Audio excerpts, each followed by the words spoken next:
Good morning, Tony Dattino here with you on Monday, July the 10th, as the weekend goes by, and here I am in New York. I'm up here for a couple of weeks to take care of a couple of issues that I have to address up in the Westchester, New York area. So I'll be here for a few and eventually getting back to Windermere, Florida. But for now, I'm up here, and wouldn't you know, yesterday it was a wonderfully warm day. The temperatures were fine, but a rainy day, as you may have watched on some of the news.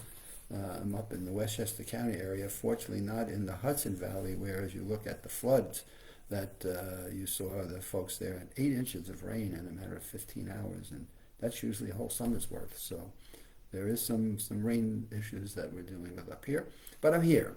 But what I am here, have with me the current issue of Mind, Mood, and Memory. And if you can just see that headline, How Socializing with Friends and Family Boosts Memory and Mental Health.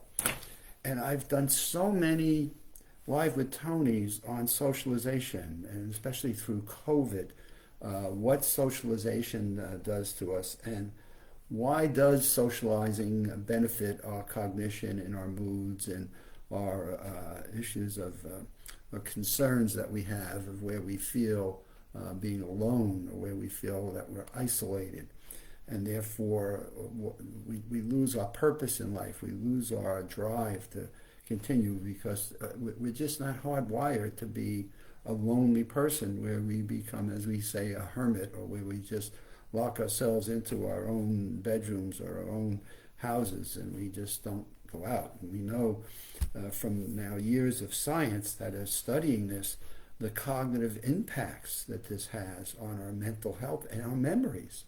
And if there's one thing I have learned over the last 20 years of studying and researching and meeting with people and teaching different elements, is feeling alone and lonely, or feeling like you're isolated away from the world, is one of the most detrimental things that we can have that impact our mental health and our memories. And memories are one of the things that people are concerned about. As I've shared in earlier Live with Tonys and surveys that have been done in the healthcare industry, people that are trying to live to be 100, right? Or asking people, would you like to be 100 years old? And the biggest answer you get back is, not if I can't be mentally fit. Not if I can't know who I'm speaking with. Not if I don't know who my family members are, or my grandchildren, or the relatives, or the people that are important to me in my lives.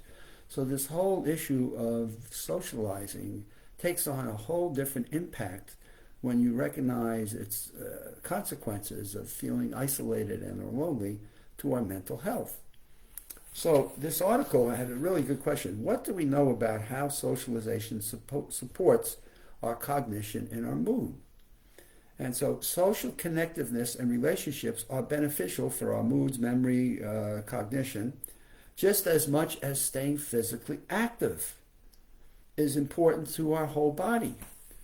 So again, we've talked about on my Live with Tonys the importance of exercise because of the flow of oxygen into our brains, but now we're talking about the importance of socialization and being connected and having relationships, having people that give us a purpose of wanting to stay alive and wanting to continue to learn and grow and share and look forward to.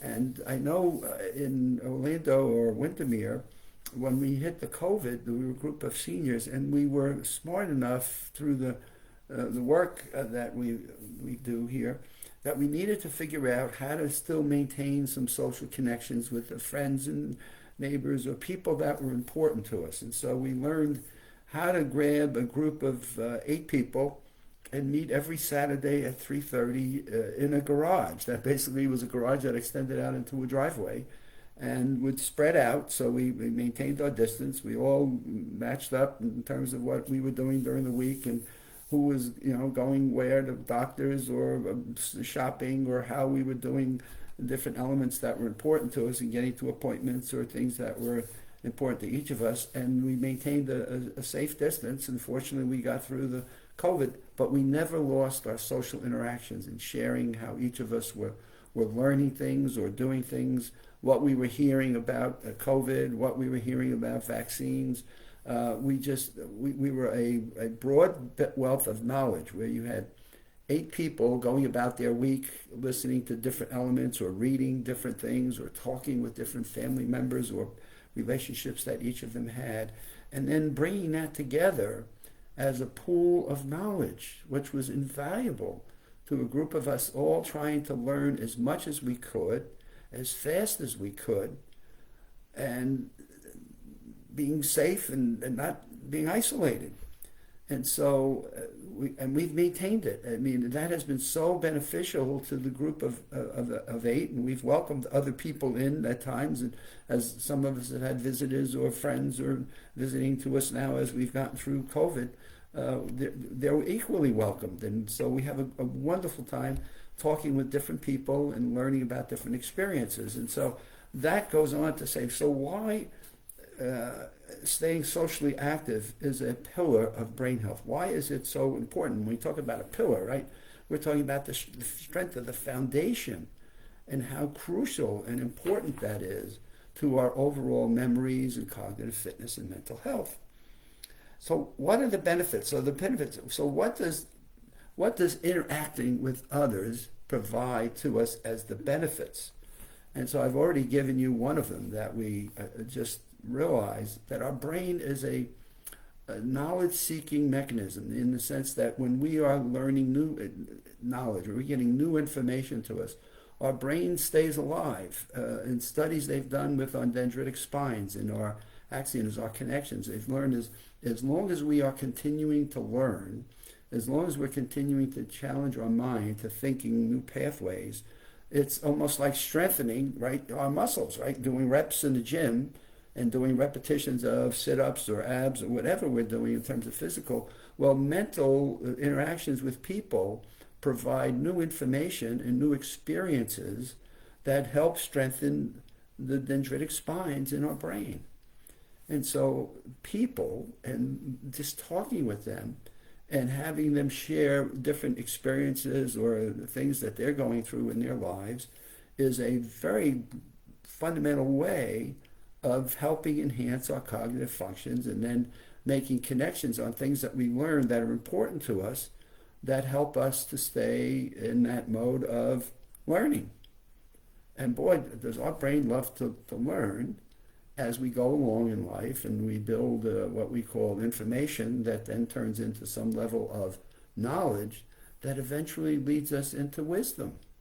And I just was hearing that on TV this morning, the importance to people as people age through their lives, the importance of having wisdom about them, which is a way of saying, God, I've seen these experiences before, I've learned from other people and what their experiences are, and now I want to impart that in terms of having a wisdom to say, I think we can avoid these issues, or we can benefit by these challenges, and here's how we might be able to solve that as we go from information to knowledge to the transfer of that to wisdom.